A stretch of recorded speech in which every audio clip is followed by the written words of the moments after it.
The ultimate professional. You know, that's what Oleksandr Usyk, because he lives, eats, sleeps the game. When he had Tyson Fury hurt, look at the way he put his foot on the gas. Look at the way he turned the screw. Stop huffing and puffing. And get on your feet and show us. Let's go again. At the same time, Whoa. well, Tyson Fury, he keeps his left hand nice and low as he sort of touched it high and then brought it up the middle. And as he was exiting like this. Usyk's feet were so great, he'd either go there or he'd go boom like that. That's where he was getting stuck. Do you worry if Tyson comes in too heavy? I think if he comes in too heavy, potentially, be a car crash.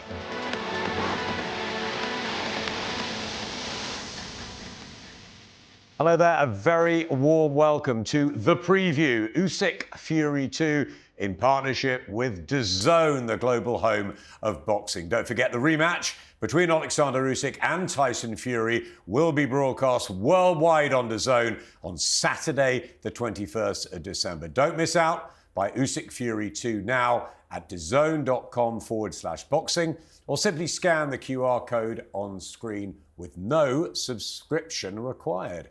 Terms and conditions apply. Joining me, Adam Smith, for the preview is former European super bantamweight champion, the man, the legend that Spencer the Omen Oliver, and alongside an elite trainer. Always great to see you, Shane McGuigan. We're excited, aren't we? Really excited about this compelling rematch. Of course we are. I mean, you look at the first fight and the drama that was going on in that first round, the ninth round, especially when Oleksandr Usyk put it on Tyson Fury. Tyson Fury survived the controversy around that. You know, should he have been stopped? Shouldn't it have been stopped? And Fury coming back the way that he come back, of course we're excited because it's one of those fights where going into this one, and as we get closer, you know, Oleksandr Usyk, you would say, after the first fight, would started a big favourite. Now you're starting to say, can Fury turn it around? Has he got the ability to turn it around? And Shane, I suppose that is the million-dollar question, isn't it? Can Tyson Fury rediscover some of the old stuff that he had to get victory? Yeah, I feel like he was extremely well prepared for that first fight. You know, we can't take anything away from Sugar Hill and all of the team in the Fury camp.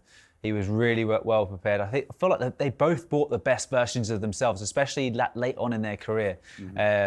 But there is a few tweaks that he can change, and I feel like he was getting into a good rhythm. He had a great sixth round. He hurt Usyk with a peach of an uppercut, was hurting him to the body. Shot, that. Yeah, I feel like, you know, obviously the more visibly hurt in the fight was Tyson Fury in the ninth round, but Usyk was hurt throughout the fight. So there is a few things that he can do in the fight to change it, and I wouldn't be surprised if either one won. What about those changes in training? He's stuck with Sugar Hill and Andy Lee. He got a little bit of criticism first time round for both talking in the corner. What's your take on that? They've stayed the same. They trained out in Malta. It's a tight team. Media not allowed. Locked himself away. It's serious business. It has to be. You know, it has to be. You have to go and look for. I mean, when you're coming off the only loss of his career, you've really got to reflect and look at what went right and wrong.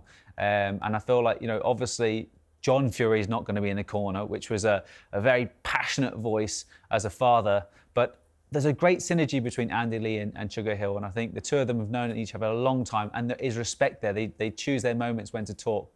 So I don't think that was the problem. I feel like it was slightly leaning towards John Fury. Spencer, I've been out with Oleksandr Usyk, had a few days in Spain. A privilege to be around. What an athlete, what a competitor. 3 training sessions a day. It's meticulous, the rhythm and the different unusual stuff he does, all the same for the rematch. I mean, he looks phenomenal. The ultimate professional. You know, that's what Oleksandr Usyk is. And what you said there was a word that stands out to me, meticulous. And that's what he does. And that's why he's achieved what he's achieved. Undisputed cruiserweight champion now, undisputed heavyweight champion. You look at that and you go, how does he do that? It's because he lives, eats, sleeps the game. He's worked hard, you know, not just with the technical ability that he's got and that natural talent that he's got, but the guy lives, eats and sleeps boxing. And that is important when you get to this stage of both of their careers, you know, because they're getting on now and it's all about, you know, how your body recovers. And when you get to a certain age, the body doesn't quite recover the way that it should do. But Usyk has lived the life, and that's why he's still, you know, performing the way that he's performing. Tail of the tape, let's have a little quick look at it. That's intriguing, isn't it, Shane? Because of the height and the size difference. And maybe that is something that Fury's really got to utilise this time. Yeah, I feel like he was not using that in the first fight. He came in light.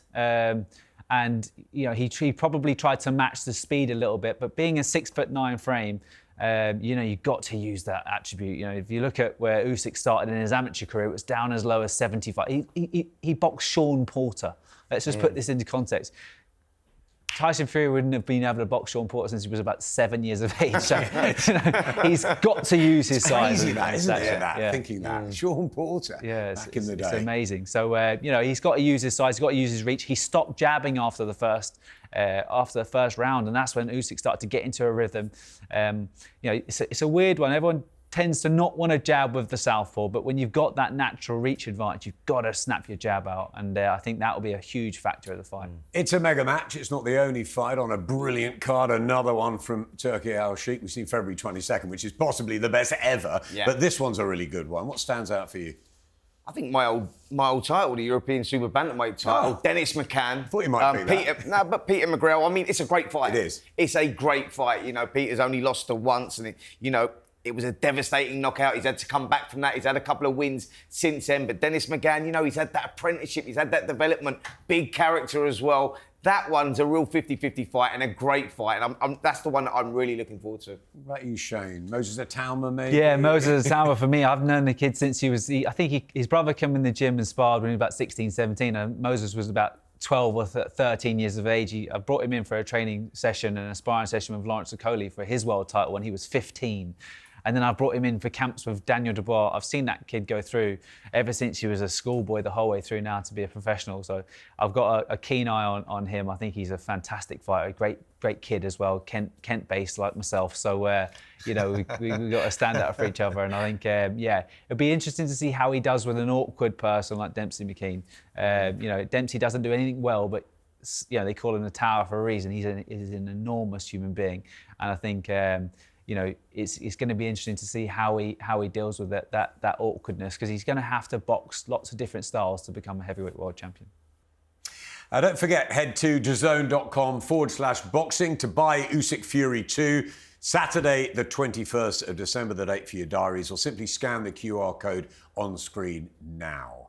During this programme, we'll get right into what each fighter needs to do, the juicy bit, and also what they need to do to avoid in order to get the success in this battle. Spencer and Shane have picked out the main attributes that they think will be key to victory in what is a massive heavyweight bout at the Kingdom Arena in Riyadh, Saudi Arabia, live on talkSPORT. The boys will analyse every fighter before lacing up themselves. Yep, they will, and give us a demonstration right here in the studio. This is the preview. Usyk Fury, Spencer the Omen Oliver, and elite trainer Shane McGuigan alongside me. So, boys, time to get yourself over to the screen. For height reasons, we've worked out you're going to be Oleksandr Usyk, although you've got to switch to southpaw. Absolutely. Not your normal style, but give it a go. Over to that side of the screen. Shane will be Tyson Fury. And tell us what you're going to be focusing on today. The jab is pretty key, isn't it, Spencer? Yeah, of course. I mean, the jab, you know, is the main weapon in a boxing match, and it's who establishes that jab early and that takes control of the fight. And I think, Shane, what we saw from Oleksandr Usyk in the first contest was he was actually the guy that come out and established the jab early. He was the one that come out, held centre of the ring, and he took Fury's jab away. He took Fury's jab away, and he was coming over the top of Fury's jab, which surprised me in many ways, because I thought it was Tyson Fury, actually, who was going to come out, establish that jab, find that range, use the length, use the reach to keep Usyk away. But Usyk was the aggressor at the beginning of the contest, and that surprised me. Yeah, I feel like Usyk had mean intentions straight away. He realised he couldn't stand back and get the success against the guy who's naturally a lot bigger. So, yeah, he was really... His ring positioning was phenomenal. As you said, he was able to hold his height. Most shorter guys like to try and roll underneath a bigger guy, but he was standing up tall and taking an angle to the side and then just popping off these straight shots. And actually, it was Tyson Fury that started to drop his height. But I feel like Tyson Fury's jab, when it's low and it comes up, like we're seeing an uppercut here, but you see how he throws the jab from the hip. It's very hard for him to for his opponent to sort of see that, and I think that's something that he's got a really unorthodox jab, Tyson Fury. And has he got to be careful here, Shane? Like we're seeing here there, Fury carrying that lead hand low, and against the southpaw in Oleksandr Usyk. Usyk was coming over the top, finding the range with that jab. And what we do know about Oleksandr Usyk is when he finds the range, he comes so well with the combinations. Now, we're going to be talking about and demonstrating the combinations later on. But this is all about the jab, isn't it? And who establishes that jab first. What does Tyson Fury have to do to take control and change it around? Because if it's not broke, don't fix it. And Usyk really has found what works. And Shane, the other thing, when Usyk fought AJ in that first fight, he took the jab away straight away, didn't he? And same with Daniel Dubois. Daniel's got a phenomenal jab, and he's very good at doing it. But I feel like out of all of those three fighters, Tyson Fury had the most success on the jab. He's got better timing, but he also has to keep it in the centre of the ring. When Tyson Fury is standing back and he's throwing the jab, he's got no snap in it. But when he was sort of feinting and then shooting it through with it, driving the jab back, that was a really, really dominant. It's time. Lace up. We got to see this. We've got to see this unfold. The jab, crucial. Everything crucial in this fight.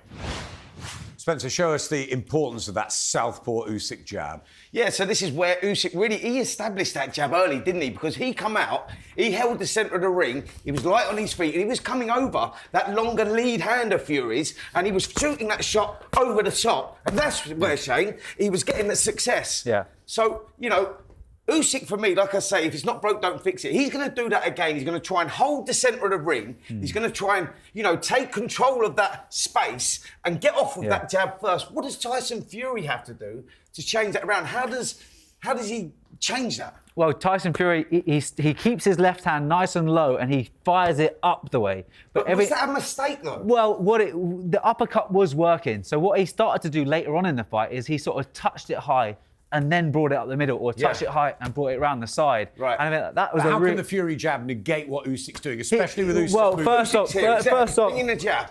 First off, he's got to use his feet a bit more, but then he's also he does that feint and he kind of gets his rhythm and pushes them back on that jab. So I think I feel like he's got to sort of push him back, and then every now and again come over the top of it. Do you see what I'm saying? Then go there. Oh, you okay? Easy. Don't worry about that. Get it going. Pump it out. Pump that jab out. Stand up tall and just. So that's where Fury's going to get success by using his height. Yeah, exactly. And keeping that hand high and pulling him down on that front hand. But Shane, all the time. does Fury use the flicky jab or the standing jab, the punching jab? When Spencer being Usyk, when he's got that head movement side to side, if he's committing on that jab, he's right there. Sometimes when he commits on it, that's where Usyk will slip and counter over the top, slip this way, and then boom, over the top. Does he plant his feet or does he stay light on his feet? I feel like he's got to touch his first shot. He's just got to constantly touch it like that, and that's what he's got to be careful of. That counter. Exactly when he's pulling back. Yeah, because when he was pulling back like this, he was getting caught with a loop or a straight backhand early on in the fight, or a straight backhand to the body. But that's where it was coming in, wasn't it? Round there. Exactly. So for me, we go back to that jab. When you lifted that hand high, made things much more difficult for me. You, because he uses this height like that, and then he can he's found it very hard, Tyson, to get a straight right hand off. So what he started to do is he was going straight with his left hand, but then every time he kept going here. And as he was exiting like this. Yeah. And Usyk's feet were so great. He would either go there or he'd go jab, backhand to the body as he's pulling off. Just boom, like that. That's where he was getting stuck. And I feel like the better exit for him to do is to stand up here, go here, and then stay in close and use his size, or go there and then sort of get over the top. It's gonna make it ugly and messy, but physically he's the bigger man, and being 260 pounds. We'll get on to that. We've got more attributes, boys. Back to the screen. I want to talk, Spencer, about the backhand and how key that is. Oh, of course. Well, listen, once you've established that jab and you found the range with that jab, Shane, the backhand comes into play. And I think that what we found from Oleksandr Usyk in that first fight was, and we see some of the footage from the fight, is Usyk controlling that space there, getting through with a jab. And as soon as he landed that jab, he was coming through with that left around the side. And that was where he was getting success. Yeah, especially late on in the fight for Usyk when he caught him around the side. But, I mean, Tyson Fury's backhand he has got so much variety on it. The right hook to the body is a fantastic shot for him. And then the right hook to the head as well. Usyk's very good at blocking straight right hands. So you can see him there. He misses with a straight right hand. But he was getting a lot of success when he looped it. So if he's nice and straight with the jab, I mean, we're going to demonstrate it here. Yeah, Shane, come and show us how that right hand can come into play. When he's going southpaw, so you're just constantly blinding. Keep your hands high like that. So you're just constantly blinding Usyk there with a straight shot, and then he has that ability to go around there because he's naturally got the length, or he can go here. But if he goes straight on it, he was parrying it there, boom, and he was catching it straight. So he's got all the reach here in this fight. How can he use it more effectively? He has to push him back.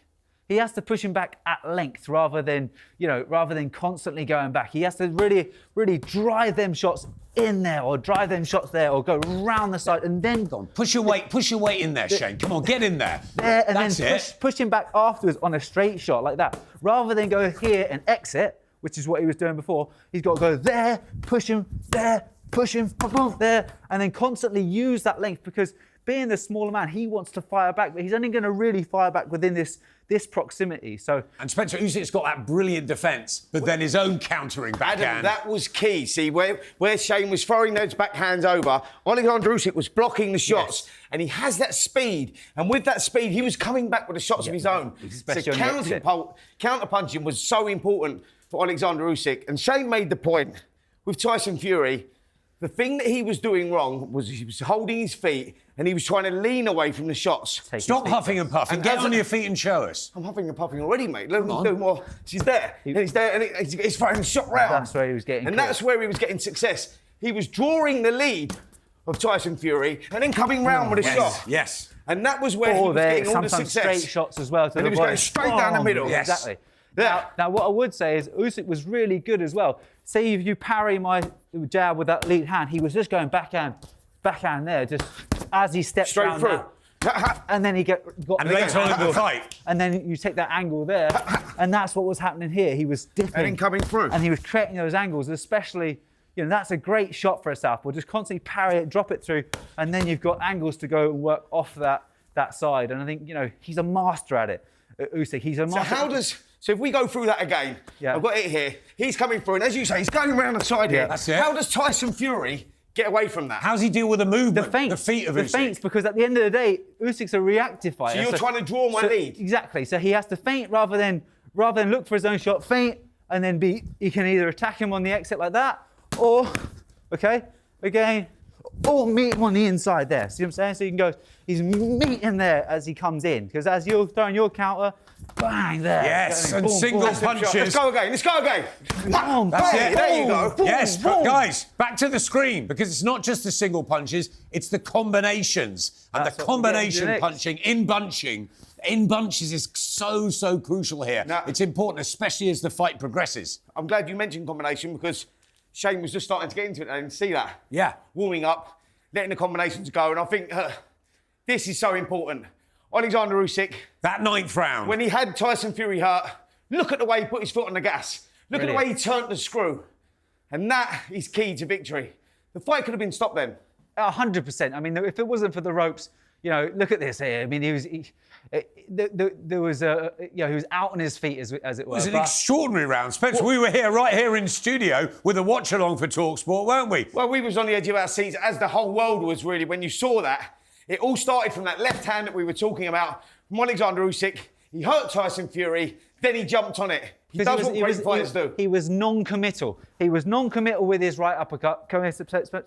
So when he was here, he was having it his own way, Tyson Fury. He started to get lax, and as he threw an uppercut, same time over the top. Yes, So bang that. Let's go through it. Let's go through it. Same time Then over he the was top. hurt, and then the combinations came in. Let's go through it. This is my time. Over the top. He There was you rocked. go. Tyson Fury, he was non-committal with the uppercut, and he got hit at the same time. Whoa! Wait He's a all minute, over the one place. minute. Back to the screen. I just want to see how Fury, comes back with his own combination punches, because it won't all be about that 9th round. That's gone. That's history. Yeah, I mean, early on in the fight, there he is. He's going southpaw, something that we could potentially talk about as well, that unorthodox. I mean, you can see him firing. Yeah, switch hitting, firing into the body. He's just trying to offset Usyk all the time. But what he does is, as he offsets him, he'll every now and again he'll throw these little cuffy combinations. And a guy who's 18.5 stone, that is what we're talking about. Bring us back. Let's see these body shots particularly, because I think he's going to target the body. He'll always pay for this honour. He'll always touch up here, and then he goes underneath there. bang. Do you know what I mean? So Where else does he go? Where else does he go? boom, boom. Oh, he goes You know there as well. boom, boom, boom. He just keeps keeping it along. But just like I'm doing now, I'm doing Tyson Fury. I'm leaning back too much. That's when he's getting pinned. He's got to go in. The work there. Boom. And does he lean on him as well, Shane? He has to. Yes. No when one- he's inside. No one makes it messy with Usyk because his feet are so good.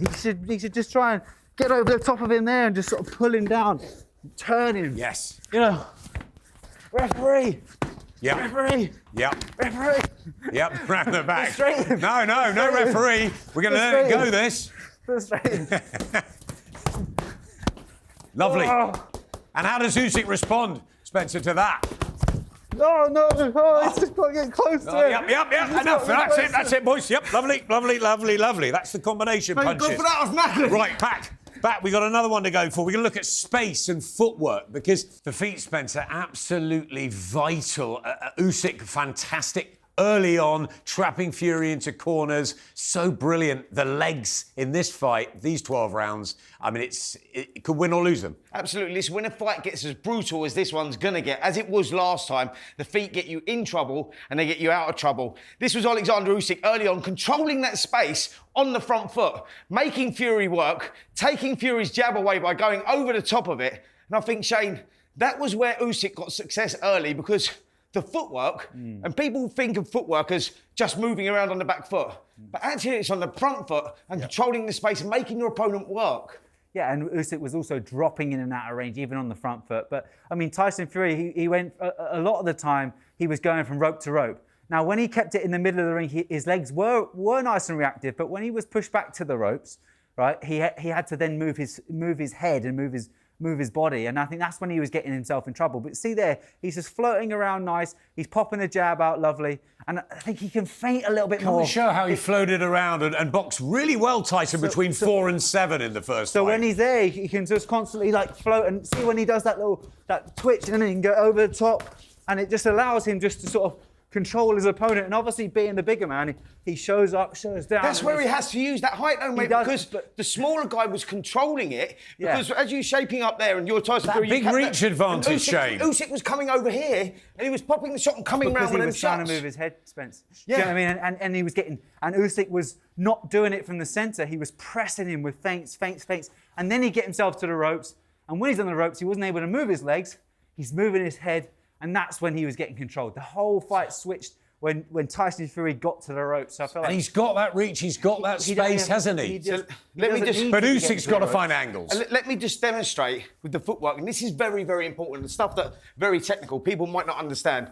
When you're controlling the space, it generally means you're just out of distance, but you're making your opponent work, and he was doing that, like this. So Fury was on the back foot, and as Fury was moving, he kept the space the same.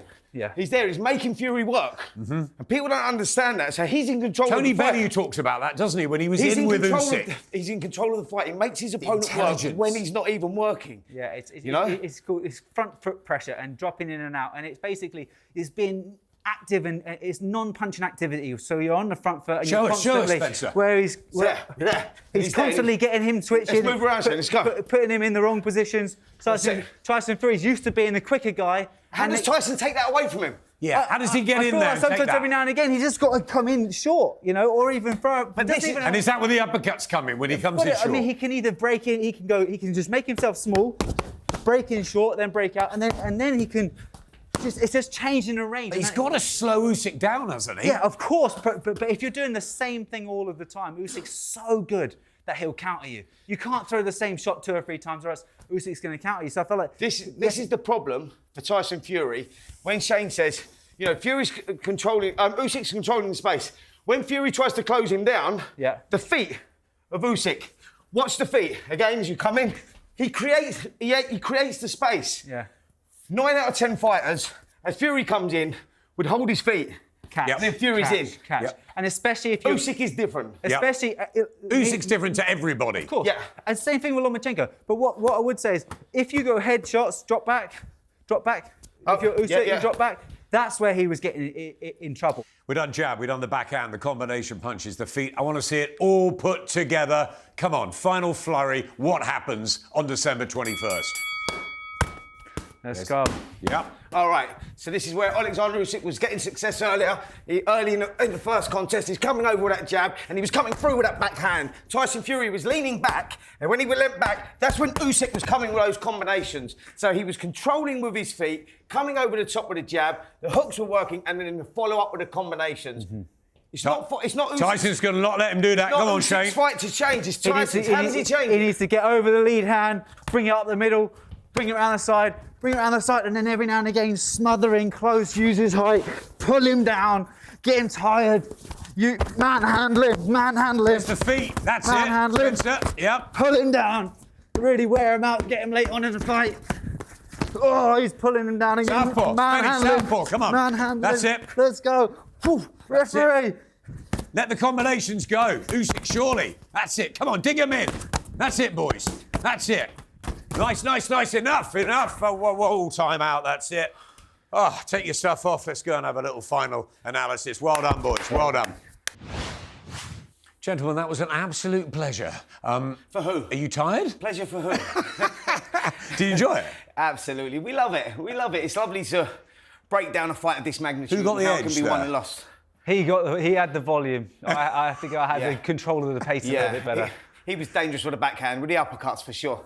So, come on, what do we think happens? We haven't talked about age. Usyk, nearly 38, but so young still he feels and fresh. Only 22 fights in professional career. Tyson, 36, Shane, an older 36. Is it about the legs, whether they're still there? I think it's just the way he lives his life. Ballooning up and down in weight.